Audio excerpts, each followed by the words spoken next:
Hello, I'm Carl Stabe of the Systematic Leader, and today I have Matthew Dix, the author of Storyworthy. Thank you for being here. Thank you so much for having me. You just shared your first, uh, was it last, worst, and best system, which allows you to kind of mine these stories. And before we dig into the power of stories, and you also touched a little bit on the brain science, I want to dig a little bit into you. And I want you, maybe there was a time when you were a kid or a young adult where you told a story.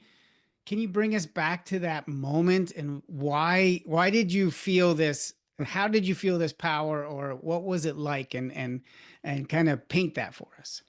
Well, it was early on. Uh, my first sort of memory with stories was seeing the movie E.T. when I was about 10 years old. I came home from the movie and I was so angry because there's a scene in that movie that I found so offensive that day and still find offensive today that I thought, like, what is Spielberg doing?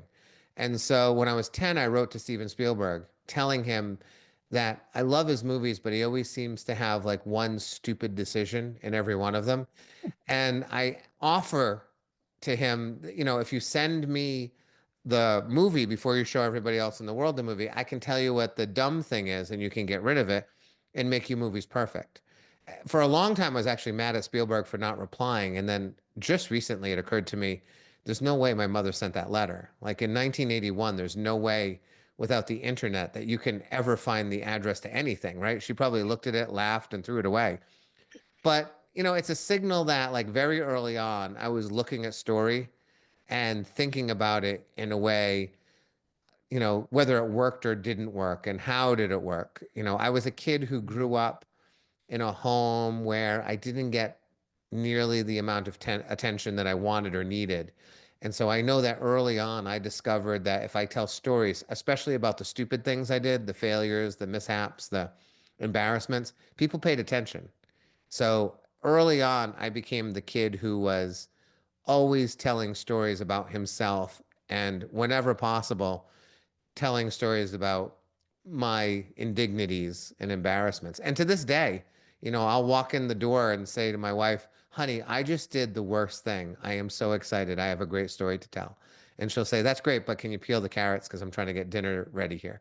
But to this day, I am still thrilled at moments where I'm like, oh, you're such a terrible person, but you have a great story to tell now.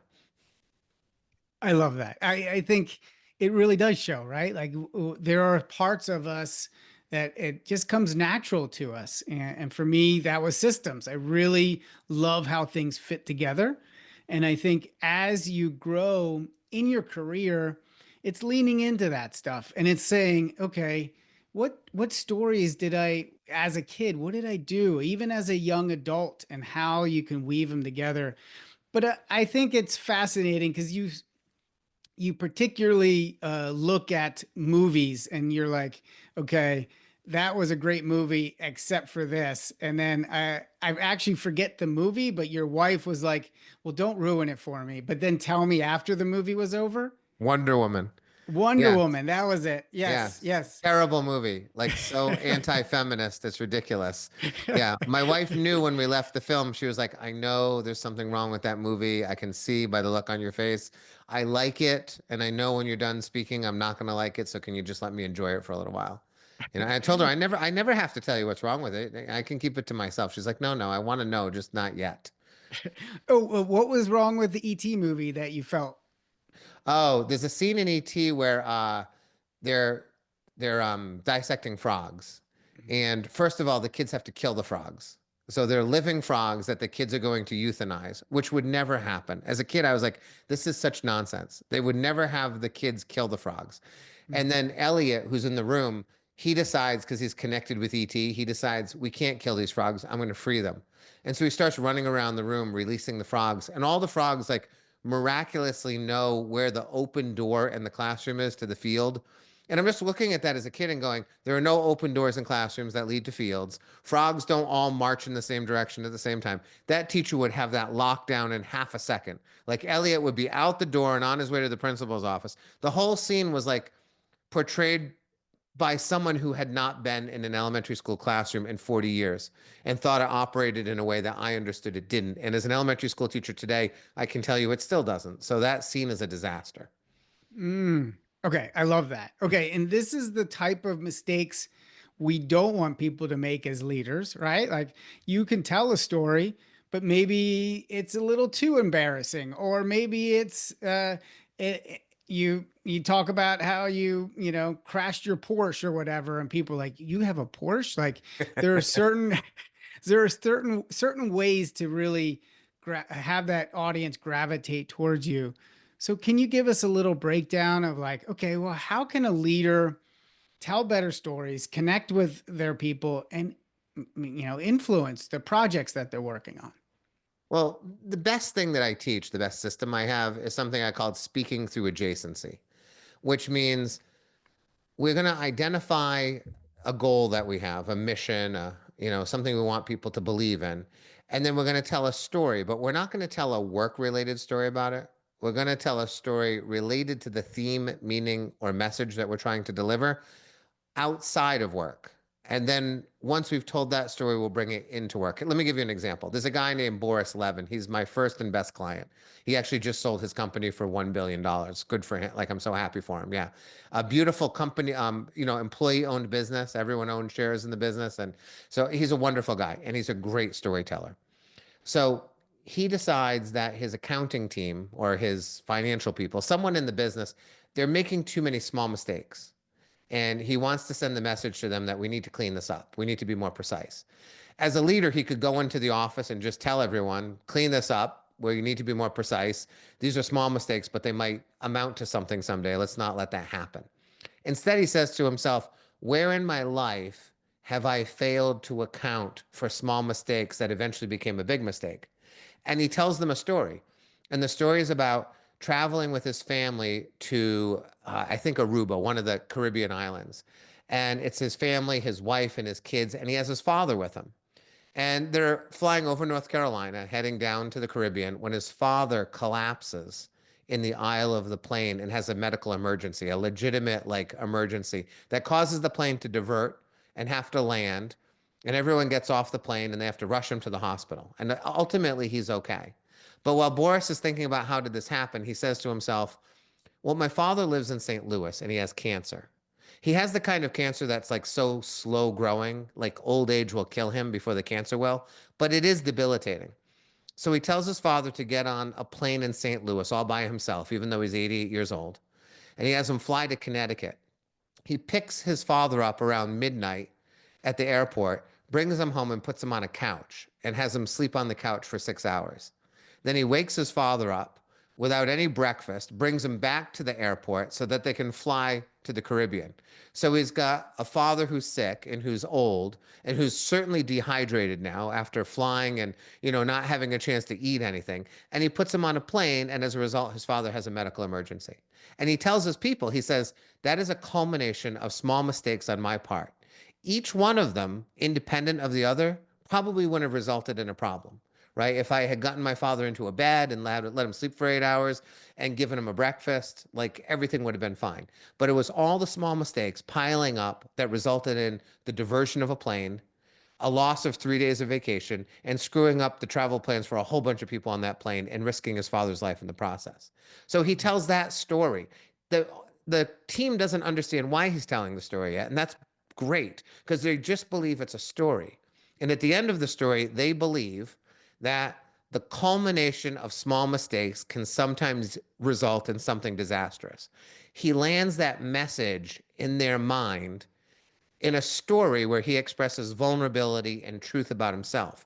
Once Mm. they agree, yes, small mistakes can sometimes amount to something terrible, he then slides that story over to the business and says, we need to do the same thing here at the company that I need to do in the future when dealing with my father. And at that point, the lesson almost becomes undeniable. It's the idea that you get people to agree to your idea in a separate, more entertaining, more vulnerable context. And once they agree to it, you simply slide that belief over to what you need them to believe in at work, and they can't help but be on your side at that point. That's powerful. Yes. I don't do I don't do that. And I regret not doing this because I'm like, that is a great tool. It's a great system to be able to say, wait a second, how can I show this?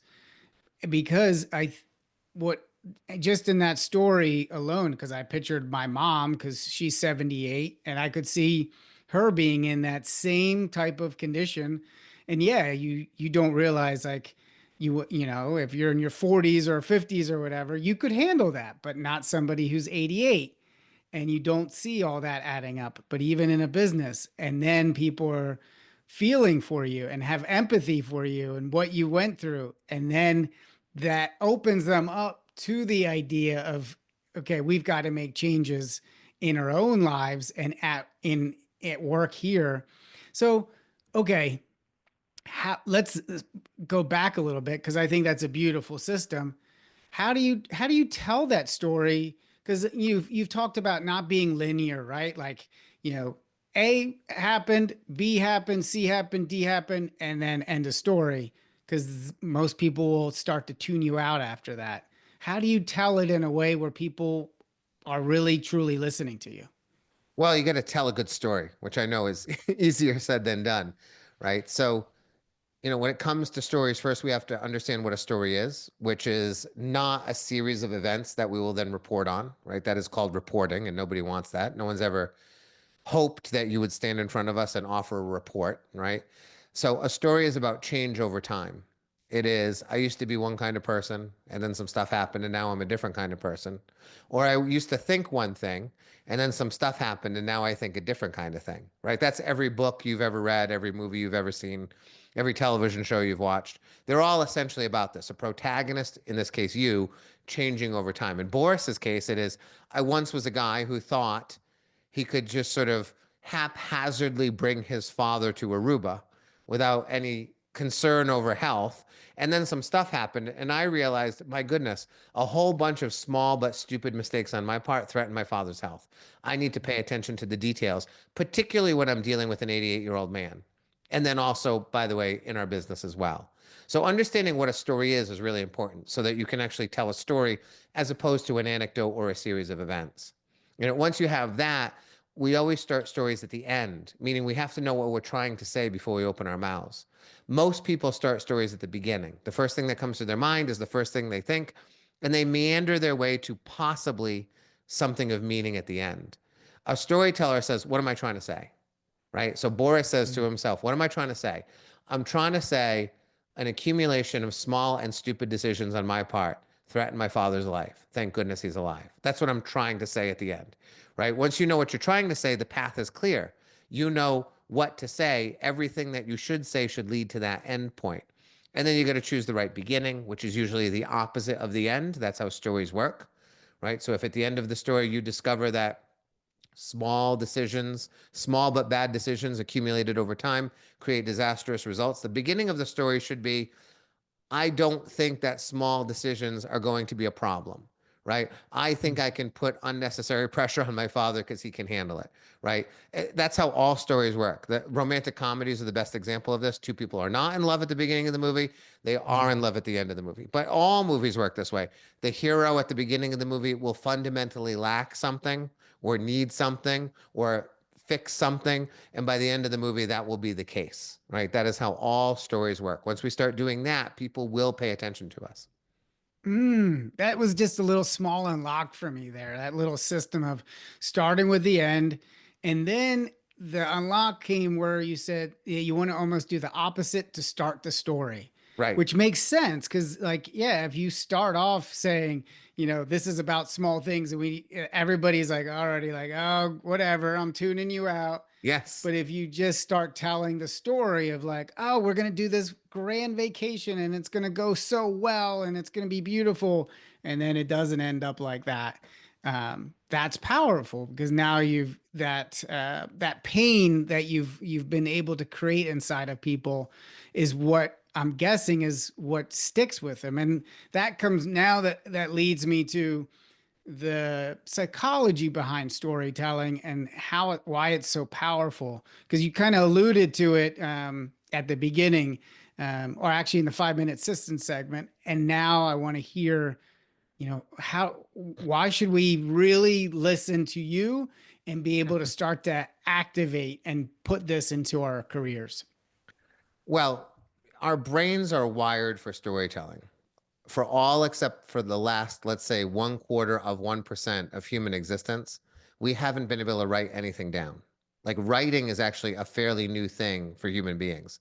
So for the first 200,000 years of our existence, the only way we passed information from one generation to the next was through oral storytelling.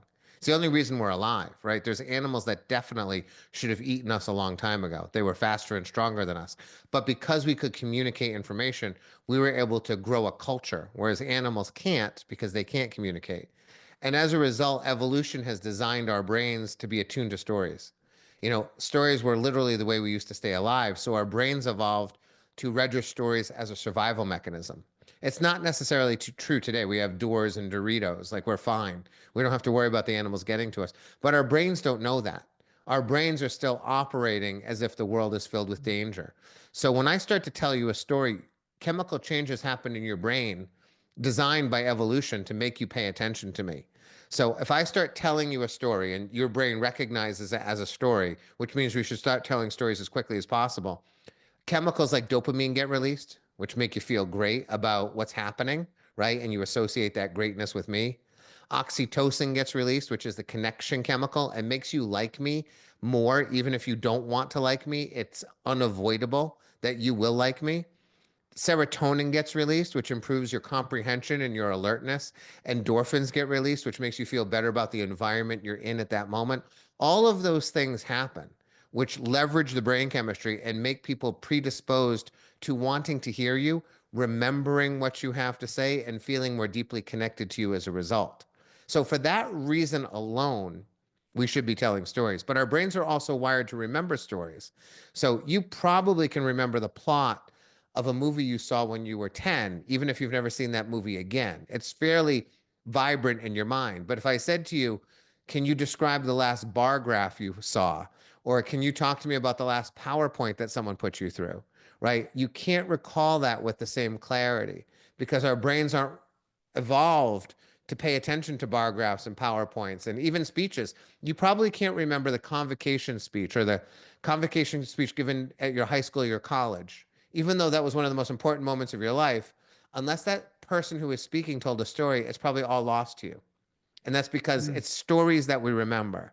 So if you want to be remembered, you should be telling a story.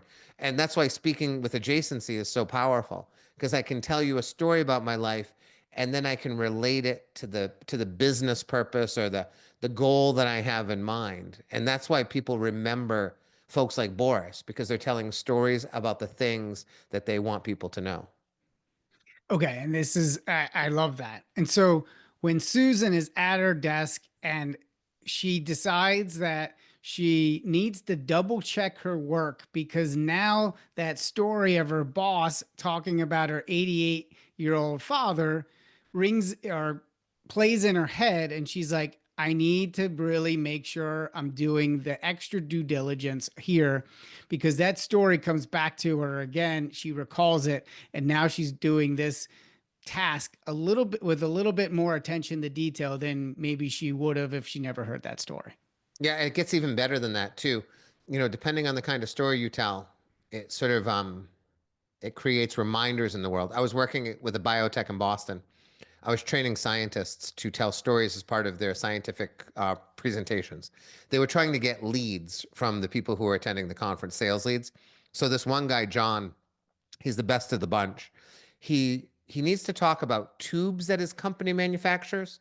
Essentially, his competitors sell a tube and you buy that tube, you retrofit it to whatever your manufacturing need is, and you make it work. John's company sells like 18 different kinds of tubes of various sizes and shapes.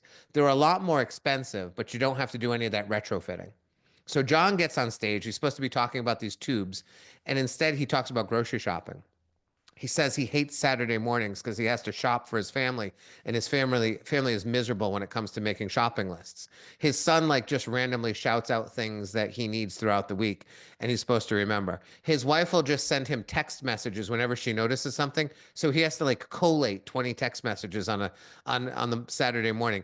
and his daughter leaves post-it notes. So he like no one can agree on one system. So it spends him all this time putting it together. And then when he gets to the grocery store, the worst part is the apples because his family can't agree on apples. His son likes Cosmic Crisp, which is some weird new apple that he loves. His daughter likes Yellow Delicious, like who likes that apple? And his wife always needs like 5 or 6 different kinds of apples. They give a giant list. And so he goes with a Sharpie and he spends 15 minutes just collecting apples and putting their names and the types on the bags. But he tells his audience, he says, but I do that because I want my family to get exactly what they want because I care about them. He says, our company feels the same way. Our competitors say, here's a Macintosh, make it work. No matter what you're doing, this is the only Apple we have for you. My company says, we have all the apples and we think you deserve all the apples. And yes, it's a little more expensive to have all the apples, but don't you deserve to have exactly what you need? John gets more sales leads from that story than the other 4 scientists combined. But the best part about it is that the next time any conference attendee goes grocery shopping and they're standing in front of the apples, they're reminded of John and his company in a positive way. When we tell stories that actually sort of create advertisements in the world, Mm. reminders of our stories, right? We get that story resonating again and again with people beyond the actual conversation that we have, right? So the next time what Susan at her desk at Boris's company is talking to her mom on the phone, she can then think about Boris's mom, right? Because it's a mom to a mom. And so the connections are even stronger because that's what happens with stories. They cause us to remember things again and again. So the power of a story is echoing throughout your audience's life if you tell the right one. Wow. I did not even make that connection, but that's brilliant. You're right. I could see every time you go up to that apple, you think of that story and you're like, man, that is a lot. Like, would I put up with that? But then he's like, but my family deserves to have what they want. And that is that little twist, right? Like, wait, like I am suffering, but the twist in that story is it's okay because I'm getting my family what they really desire. Right. Yeah. And I do that for people all the time. I have 100 examples of that where people tell stories related to the business messages they're trying to send. And I think the intersection of those two moments, that story that matches the theme, meaning a message, when that story intersects with the business goal that they have, we'll say, that intersection is where the magic happens. Because suddenly they're entertained by a story. They laugh at John and his family. They think it's hilarious. When people laugh, they put all their defenses down. So now John can really punch them in the face with words and really land that message in a meaningful way. And now they love John, right? And most of the time in business, we're doing business with people we believe in. We often choose what we want to buy or what service we want to go with, not based upon the quality of the product or service, but we choose based upon who's standing behind that product and service. So the Mm. more we get people to believe in us, the more likely we're going to be successful in business. Ah, that's powerful.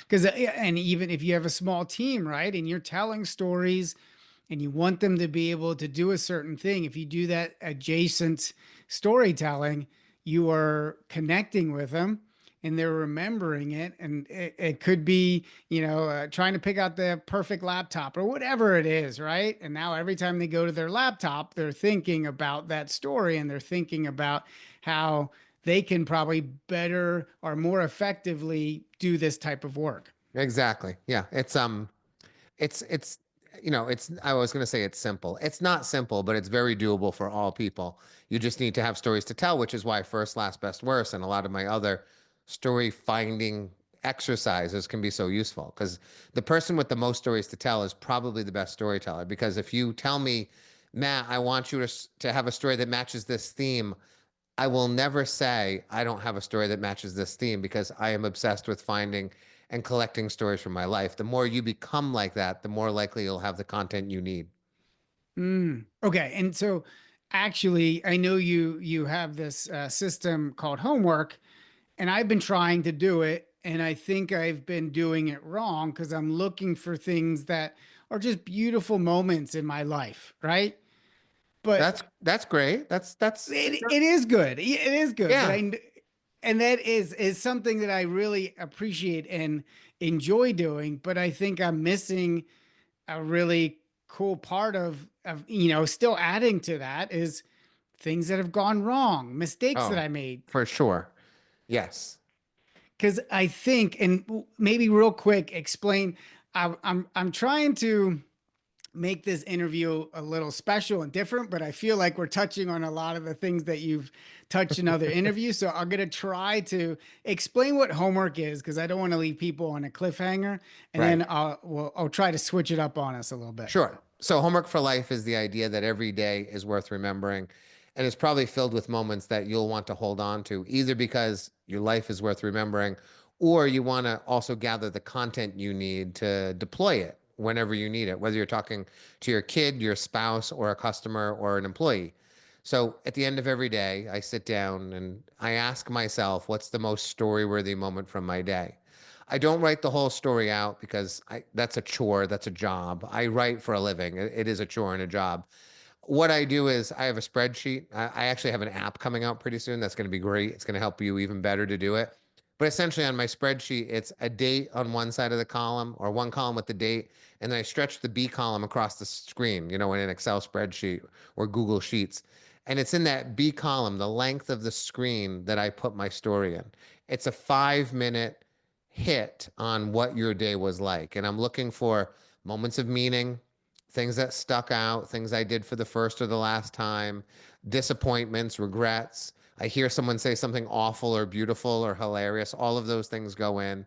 And over time, and it doesn't take that long, you discover there's this lens for storytelling that you didn't have before. You see more meaning in your life than you ever saw. And you realize that so many of the things that are happening around you are really worth holding on to and oftentimes worth using in your life in terms of telling people stories when you want to move them in a certain way or just make yourself more known to someone, connect to people more meaningfully.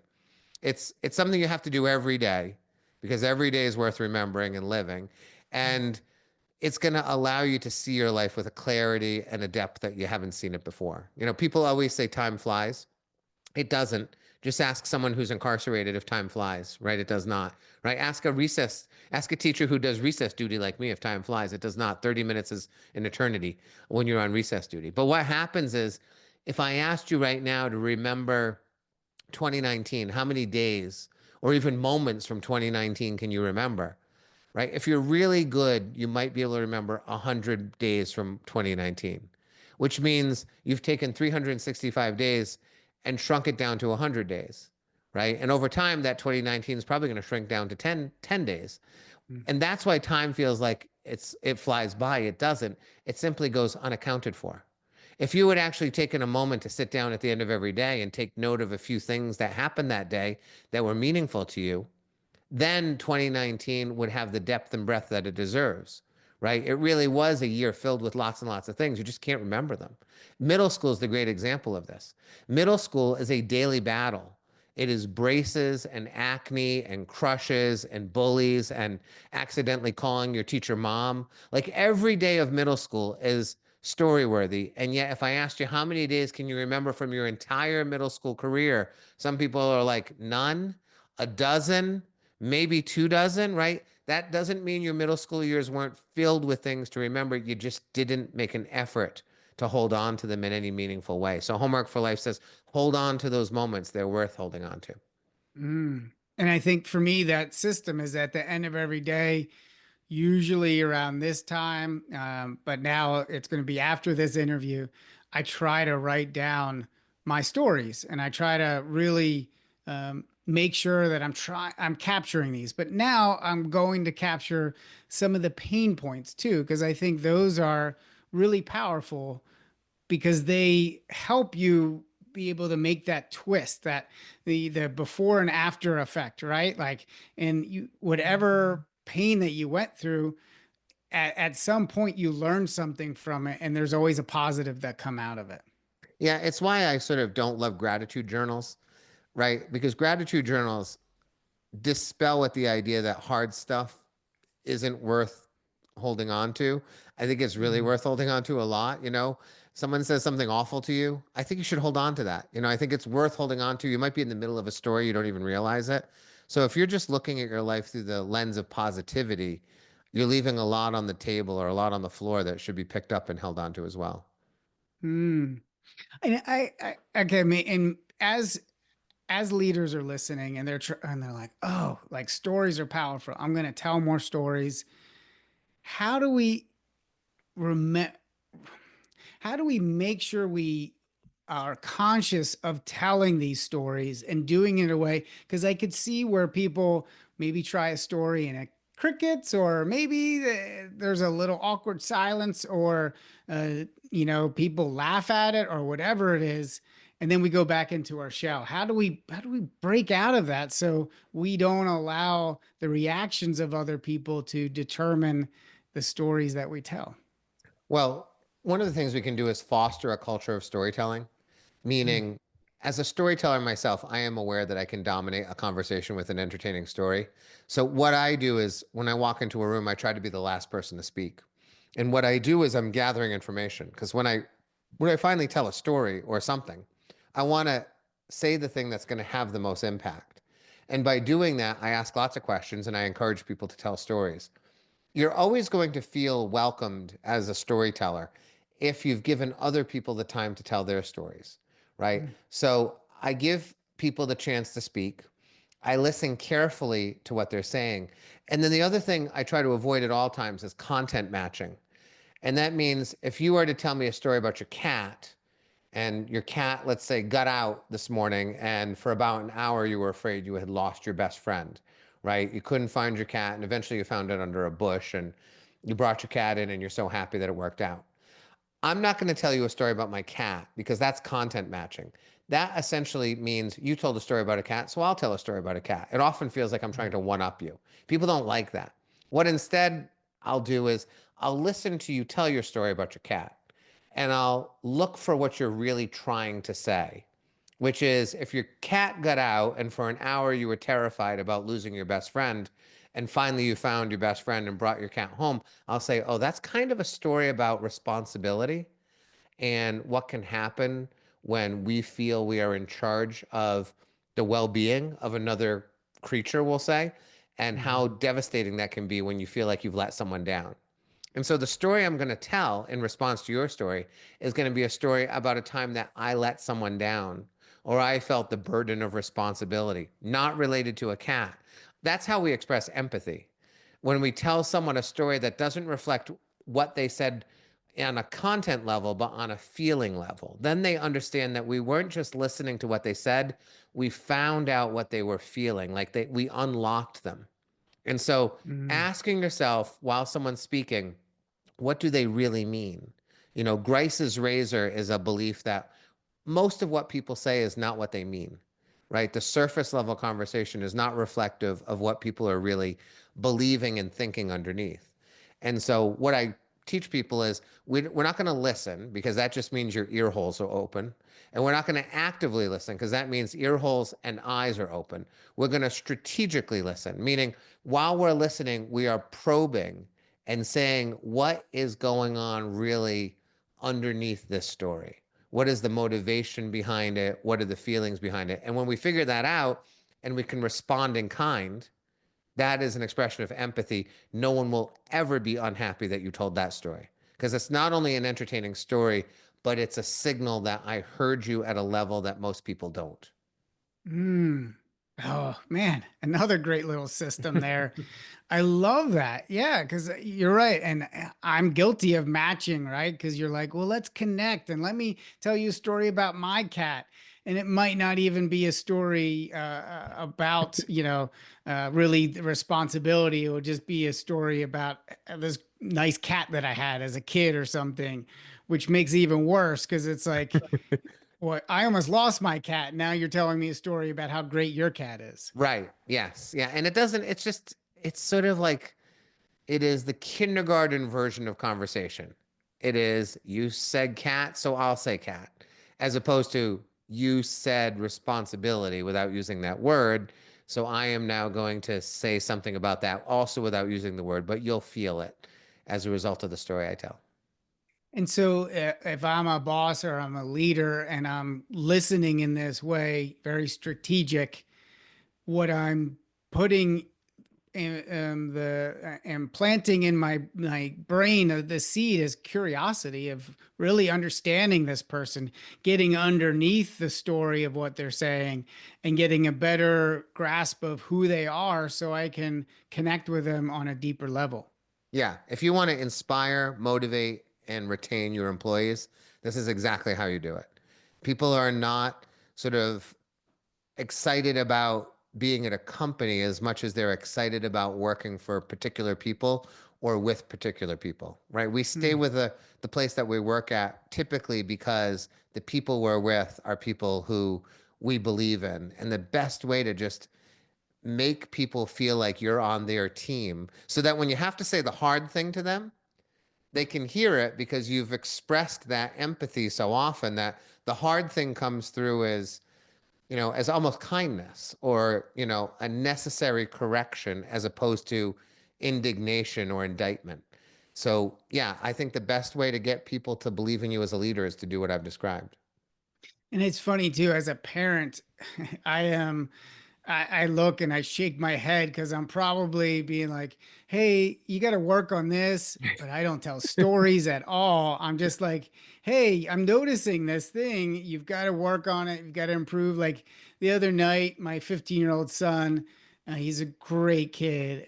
But like all of us, we have things. And um, he was waiting for my wife to stop talking so he could talk again. And I'm trying to teach him of like, well, ask questions to your mom. Like, don't just like, okay, she's done talking. Now let's get back to what I'm thinking about. Right.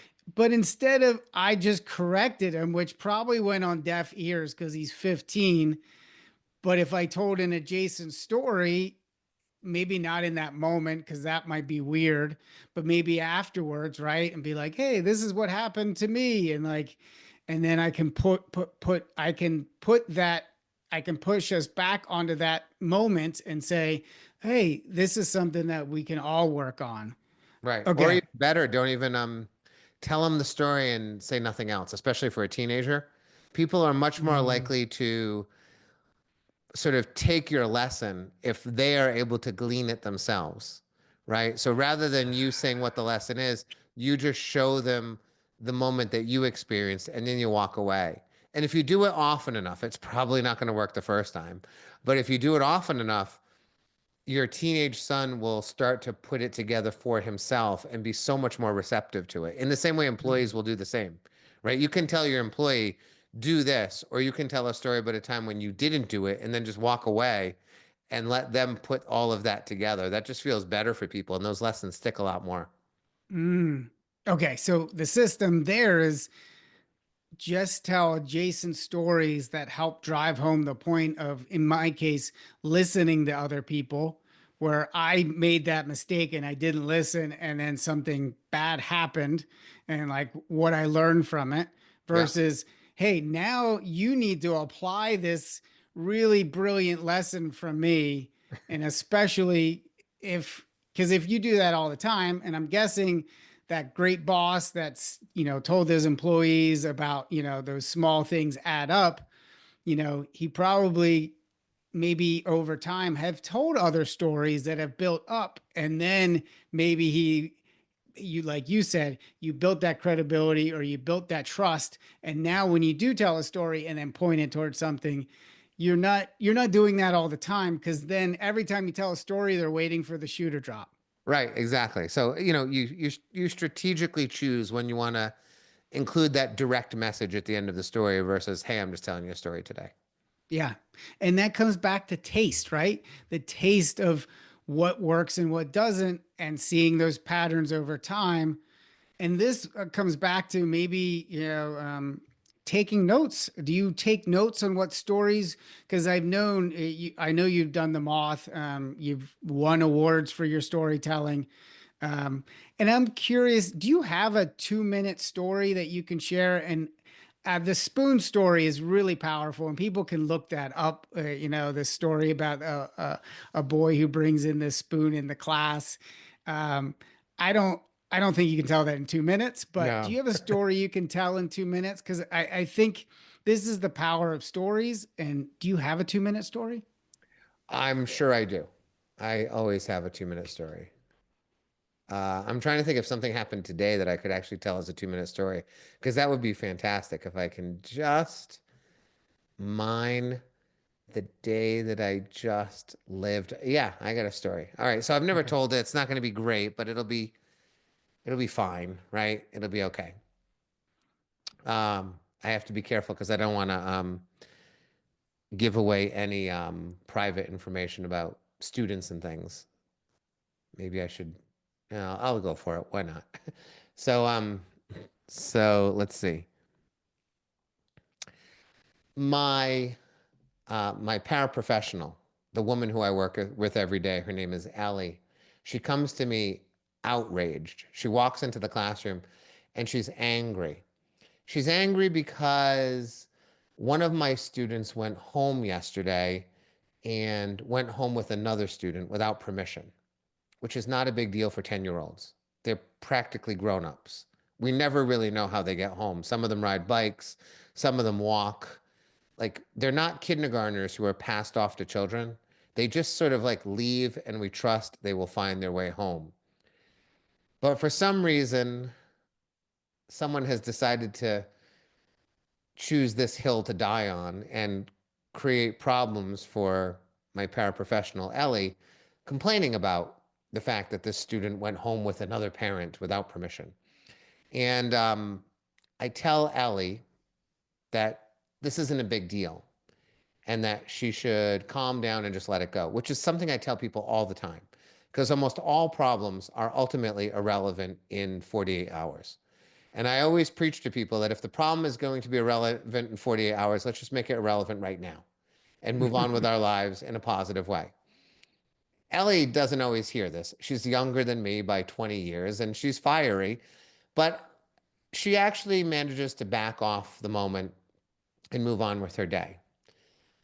2 hours later, I meet Ellie in the hallway as we're picking up the students from art class, and she is fired up again. And she tells me that she went to one of the administrators to take care of this problem that I thought we had solved 2 hours ago. And I said, why are you so fired up? Like, it's not going to be a big deal in 48 hours, so why is it a big deal now? And she tells me she found out that other people in the building were talking about it, and they were speaking about her in a way that was decidedly less than positive, and it had her upset. And so I stand in the hallway and I think, well, this is something I had not considered and something I had not even thought of when I gave her that advice, right? The idea that you make a mistake and it's not a big deal is fine as long as that mistake remains sort of confined in the moment. But if that mistake starts to spread like a disease and starts to move through an organization and it begins to besmirch the reputation and the expertise of someone, maybe we should get fired up. Oddly, I'm standing across from Ellie and I'm thinking to myself, there may be times in my life when I am too calm.